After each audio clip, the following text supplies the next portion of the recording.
Mga ka-Republic, pinalungkot ng Barangay Ginebra ang gabi ng dalawang PBA icon nang talunin nila ang SMB sa Game 3. At mamaya sa pagbabalik ng PBA semifinal sa Mall of Asia Arena, kailangan ulit ng Gin Kings ang magandang teamwork ni RJ Abarientos at Jamie Malonzo upang muling talunin ang magsiserbisa.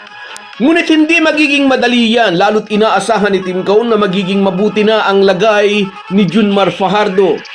Magiging mabuti rin ang lagay ng Rain or Shine kung makukuha nila ang panalo mamaya sa Game 4. Pag-uusapan po natin yan, pero bago ang lahat ay maglalambing po ako sa inyo na isubscribe ninyo itong ating channel at kung di masyadong makakaabala ay i-like at paki-share na rin ninyo.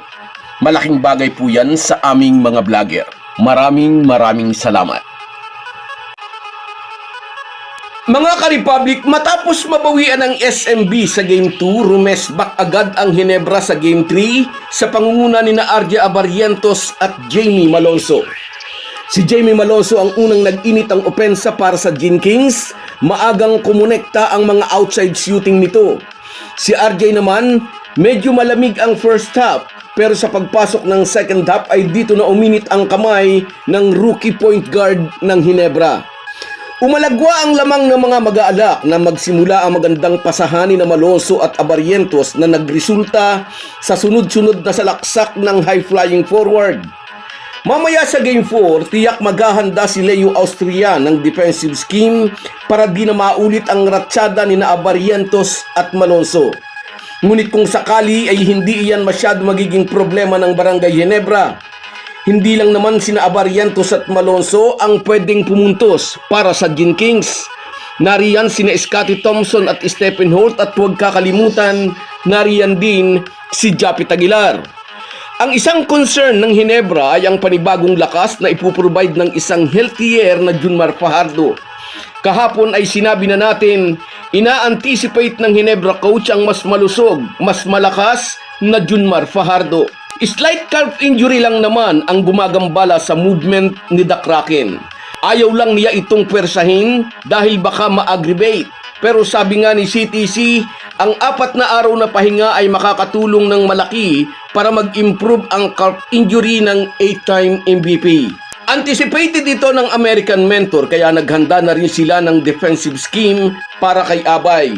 Kung isang healthier Junmar ang maglalaro mamaya, dapat maging handa si Japit Aguilar at dapat din siyang magdoble ingat dahil magiging malaking problema ng Barangay Ginebra kapag maaga siyang nalagay sa foul trouble. Dahil sa magandang nilaro ni RJ Abarientos katuwang si Jamie Malonzo sa Game 3, naging malungkot, naging medyo malungkot ang personal na panunood ni Arwin Santos at Alex Cabagnot sa laban ng kanilang former team kontra sa Ginebra. Nanood ang dalawang kabilang sa dating SMB Death Tribe para suportahan ang Beermen. Sa kabila ng pagkatalo, sinabi ni Marcio Lassiter masaya raw silang muling nakita ang dalawang dating kakampi na naging kasama ng team sa maraming kampyonato. Naniniwala si Arwin Santos, krusyal ang health ni Junmar Fajardo sa kampanyang ito ng mga dating kakampi. Sa kabilang bracket ng semifinal series, aware si Yeng Yao sa sinasabi ng mga TNT fans, hindi pa raw sila nananalo laban sa tropang 5G pagkakatapos ng Game 3. Sa Governor's Cup at Commissioner's Cup ay nakuha raw ng ROS ang panalo sa pangatlong laban pero hanggang doon lang daw. Ito ang trend na gustong basagin ng Elasto Painters. Mission nila na ibahin naman ang ending. Sinabi rin ng ROS coach, pabor daw sa kanila kung hahaba ang series. Ngayon daw na nakuha nila ang Game 3, sigurado raw na may Game 5. Kung makukuha rin daw nila ang Game 4, tiyak na magkakaroon ng Game 6. Matapos tambakan ang talk and text sa Game 3 at may dikit ang series 1-2, may mga nagsasabi may momentum ngayon ang Rain or Shine. Nakita na raw ni Yeng Yao ang mga dapat gawin, ang tamang players match up upang talunin ang tropa ni Chot Reyes. Kailangan lang ulit na mamotivate ni CYG ang kanyang mga bigs na ilabas ang potensyal. Tulad ni Kit Datu na nag-produce ng double-double sa Game 3. 13 points and 10 rebounds ang kontribusyon ng sophomore big man sa panalo nila sa Game 3. Bago raw ang Game 3 ay kinausap ng coaching staff si Datu and he responded well. Malaki rin daw ang naging epekto ng 6'7" big man para mapigilan sina Brandon Ganuelas Roser na nakapag-ambag lang ng 3 points at 2 rebounds, habang may 4 points at 4 boards si Poy Eram. Kung naging pisikalan ang Game 3, tingnan natin lalo pang magiging mainit ang Game 4 mamaya.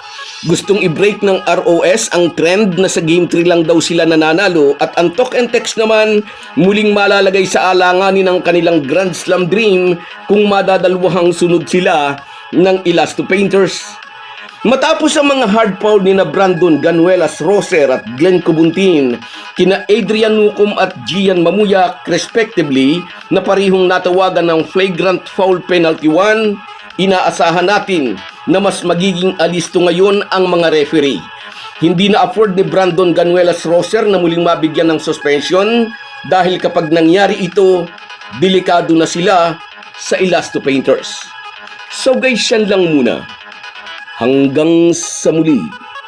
Kung wala po kayong mga viewers namin ay walang magtatagumpay na vlogger. Kaya salamat po sa inyong panunood.